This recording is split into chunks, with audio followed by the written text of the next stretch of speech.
Here is the August kitten. I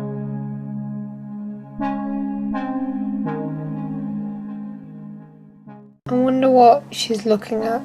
It is the 7th of August, so I'm afraid I'm a little bit behind on updating news, but I haven't got that much to update you on anyway. I finished reading Tinker Tailor Soldier Die by C.S. Woody. This series is definitely getting better. This is my favourite in the series so far. I can't wait for the next one. Yeah, would recommend.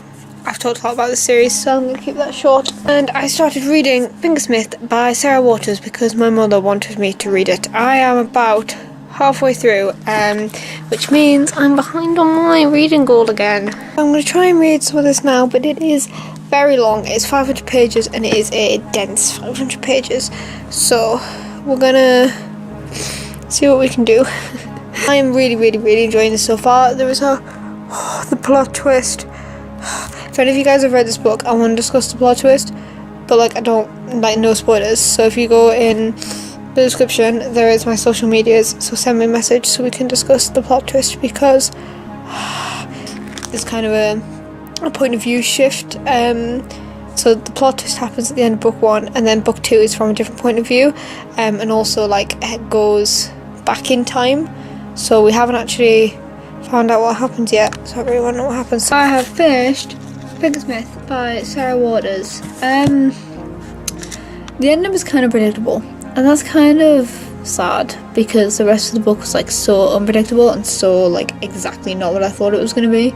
There was so many twists and turns. It was so wild, and in the last 100 pages I kind of worked out what was going to happen, and it was a little bit disappointing for me. The rest was really good though. I really enjoyed the rest. If you like Charles Dickens, or if you like books that are queer that aren't about that, and if you're looking for something with a plot twist, I would recommend. But if you're looking for something with a really unpredictable ending, maybe not. Leaves me up for the next book I'm gonna read. Basically, it's Friday and I need to finish another book by Sunday, otherwise I'm gonna be behind on my reading. So I have to pick a book that's quite short and that I can read on the coach, because I'm going to Summer in the City tomorrow. I'm going to go for Do Androids Dream of Electric Sheep by Philip K. Dick. Do you know what? Thinking about it, I'm going to be on a coach for a long time. I think I need a better option. I think I'm going to go between this one and They Both Die at the End.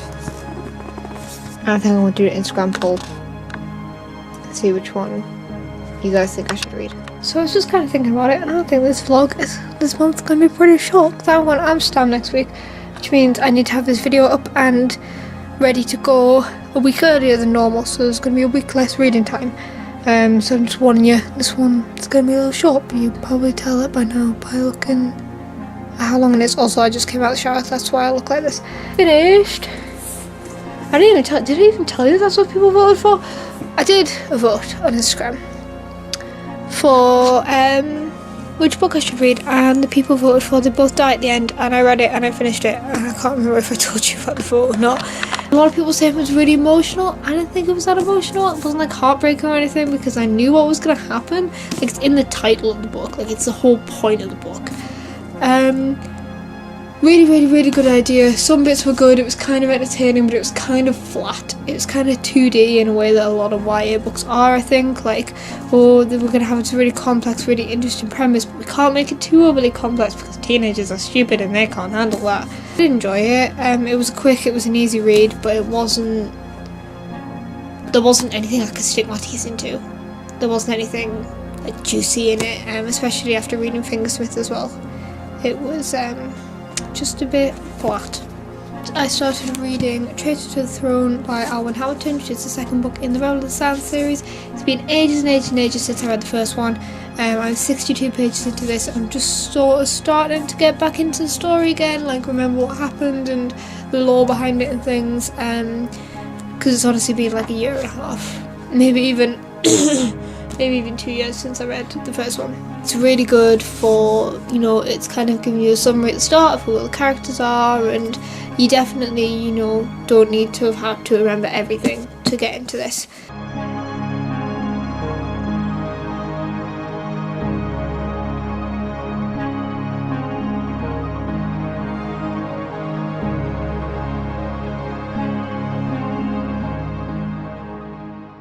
Hey guys, so wrapping up this month. I'm doing it like a week early, so I haven't really got that much to talk to you about. The first book I read this month was Fingersmith by Sarah Waters.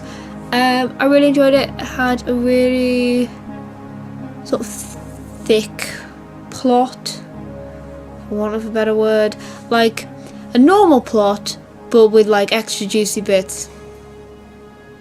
That made sense. Cool.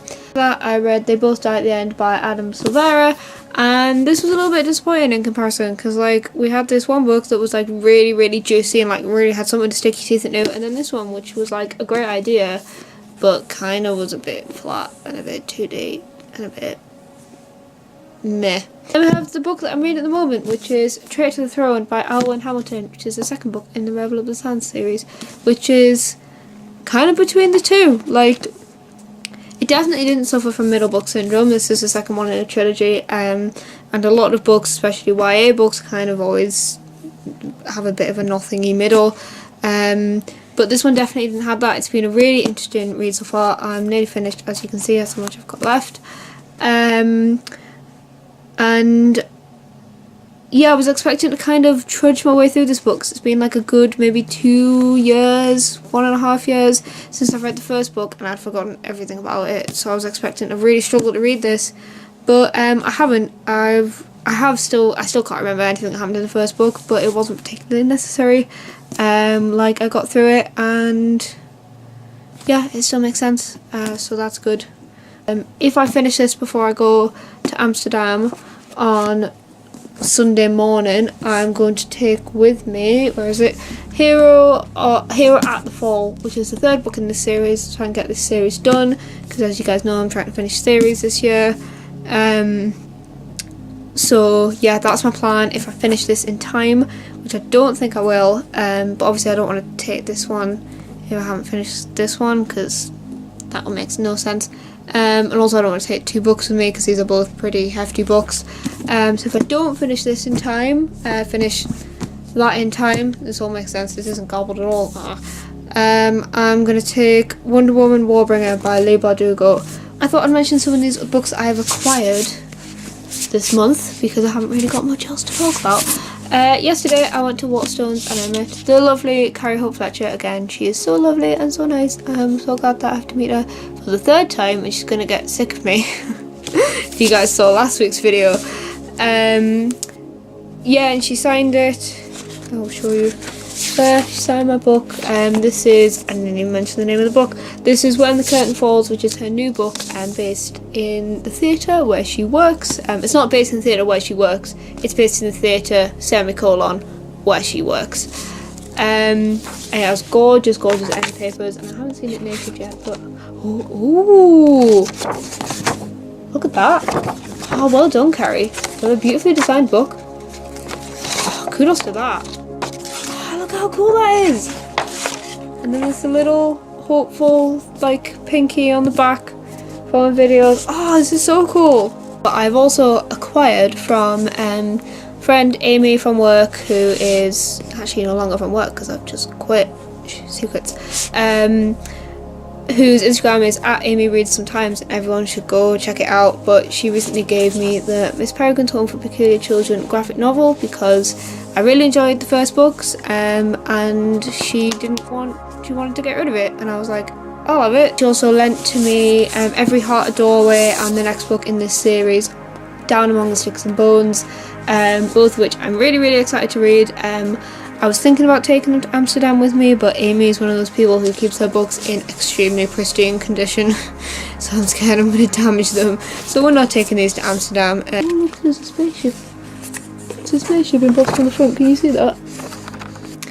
I'm pretty sure that's everything. As I mentioned before, unless I cut it out, these vlogs are starting to get a little bit bland. I'm doing the same thing every single month, and I want to jazz it up a little bit. So if you guys have any suggestions as to how I should jazz these up, then please leave it in the comments, because I want to make the last couple of these vlogs kind of interesting. I already have an idea as to what I'm going to do for the monthly series next year, but I need some inspiration for this year first, because it's where we're at.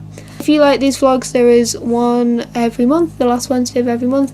I do videos all month round, every Wednesday, as always, have done for like 3 years now. Yeah, like, subscribe and all that jazz. I've been talking for nearly 7 minutes now, so I need to go. This is going to be fun to edit. Okay.